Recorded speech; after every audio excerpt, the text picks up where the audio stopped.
TikTok অ্যাকাউন্টের password ভুলে গেছেন, টিকটক অ্যাকাউন্ট নতুন করে লগ ইন করতে পারতেছেন না, তাহলে এই ভিডিওটিতে আমি আপনাদের দেখাবো কিভাবে আপনারা খুব সহজে টিকটক অ্যাকাউন্টের পাসওয়ার্ডটি বের করে ফেলবেন। দেখুন, আপনারা যে সময় টিকটক অ্যাকাউন্ট একটি খুলেন সেই সময় দেখা যায় ফেসবুক অথবা জিমেলের মাধ্যমে একটি টিকটক অ্যাকাউন্ট কিন্তু খুলে ফেলেন, কিন্তু সেক্ষেত্রে আপনার পাসওয়ার্ড মনে রাখার আপনার প্রয়োজনই মনে করেন না।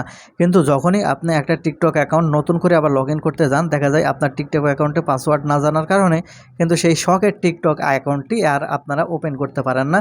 সেই টিকটক অ্যাকাউন্টটি চিরদিনের জন্য হারিয়ে যায়।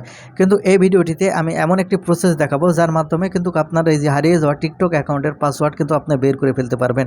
আর কিভাবে করবেন চলুন দেখিয়ে দিই। সেজন্য সর্বপ্রথম আপনার ফোন থেকে গুগল ক্রোম ব্রাউজারটি ওপেন করার পর উপরে 3 ডট পয়েন্টের উপর ক্লিক করবেন, তাহলে এখানে আপনার সেটিংস অপশান পাবেন। এখন এখান থেকে এই সেটিংস অপশানের উপর ক্লিক করবেন। সেটিংস অপশানের উপর ক্লিক করার পর একটু নিচের দিকে যদি আসেন, তাহলে এখানে আপনারা দিয়ে দেবেন গুগল পাসওয়ার্ড ম্যানেজার। আপনি এখান থেকে গুগল পাসওয়ার্ড ম্যানেজার এই অপশানের উপর ক্লিক করবেন। যখন এখান থেকে আপনি গুগল পাসওয়ার্ড ম্যানেজার এই অপশানের উপর ক্লিক করবেন, আপনাকে এরকম ইন্টারফেসে নিয়ে আসবে। এখানে আপনারা লক্ষ্য করে দেখতে পাচ্ছেন এখানে শুধু রয়েছে ফেসবুক আর অন্য একটি, কিন্তু এখানে দেখা যাচ্ছে না আপনাদের টিকটক এর কোনো সিস্টেম। তাহলে আপনারা যে কাজটি করবেন, আপনি যদি এখানে পেয়ে যান তাহলে ভালো, আর যদি না পান তাহলে যে কাজটি করবেন, এখান থেকে সরাসরি ব্যাক বাটনে ক্লিক করে আসার পরে আপনার ফোনের সেটিংসটি ওপেন করে নেবেন। ফোনের সেটিংস ওপেন করে নেওয়ার পরে এখান থেকে নিচের দিকে স্ক্রল করে আসবেন। আসার পর এখান থেকে গুগল অপশানটি দেখতে পাবেন। আপনার ফোন থেকে এই গুগল অপশানটি ওপেন করবেন।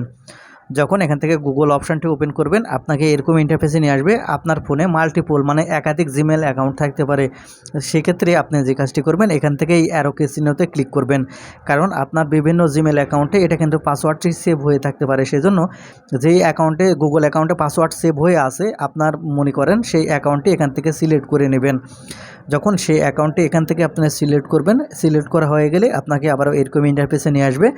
এখন এখান থেকে আপনি দেখতে পাবেন এই অল সার্ভিস। আপনি এখন এখান থেকে অল সার্ভিসের উপর ক্লিক করবেন। তারপরে আপনি একটু স্ক্রল করে নিচের দিকে আসবেন। আপনি এখন একটু স্ক্রল করে নিচের দিকে আসলে এখানে আপনারা দেখতে পাবেন অটো ফিল উইথ গুগল। আপনি জাস্ট এখান থেকে অটো ফিল উইথ গুগল এই অপশানে ওপেন করবেন।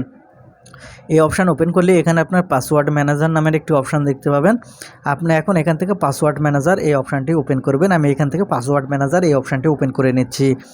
পাসওয়ার্ড ম্যানেজার এই অপশান ওপেন করলে একটু লোডিং নেবে। নেওয়ার পরে এখানে আপনারা লক্ষ্য করলে দেখতে পাবেন এখানে আপনার জিমেল রয়েছে, ফেসবুক রয়েছে এবং সবার নিচে দেখতে পাচ্ছেন টিকটক।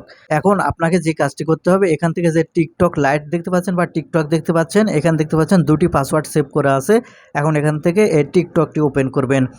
যখন এখান থেকে আপনি এই টিকটকটি ওপেন করবেন, আপনার পিন লক বা প্যাটার্ন লক যেটা আছে আপনার ফোনের সেটা চাইবে। আপনাকে পিন লক বা প্যাটার্ন লক যেটা আছে সেটা এখান থেকে দিতে হবে। দেওয়া হয়ে গেলে এখানে আপনারা দেখতে পাবেন, লক্ষ্য করেন যদি, তাহলে এখান থেকে আপনার চোখের মতো আইকন দেখতে পাবেন। এই চোখের মতো আইকনের উপর যখন এখান থেকে আপনি ক্লিক করবেন, তখনই কিন্তু আপনার এখান থেকে পাসওয়ার্ডটি দেখাবে। আবার দেখবেন অনেকের ফোনে এখানে পাসওয়ার্ডটি দেখা যাবে না। দেখুন, একটি কারণে এখান থেকে পাসওয়ার্ডটি দেখা যাবে না। যখন আপনি একটি টিকটক অ্যাকাউন্ট খুলেন সেই সময় একটা নোটিফিকেশন আসে পাসওয়ার্ড সেভ করে রাখার জন্য। আর যারা এখান থেকে পাসওয়ার্ডটি সেভ করে রাখবে তারাই কিন্তু এখান থেকে পাসওয়ার্ড পাবে, আর যারা সেভ করে রাখবে না তারা কিন্তু এখান থেকে পাসওয়ার্ড পাবে না। আশা করি বুঝতে পেরেছেন, যে সময় নোটিফিকেশান আসে অবশ্যই পাসওয়ার্ড সেভ করলে পাবেন এখানে।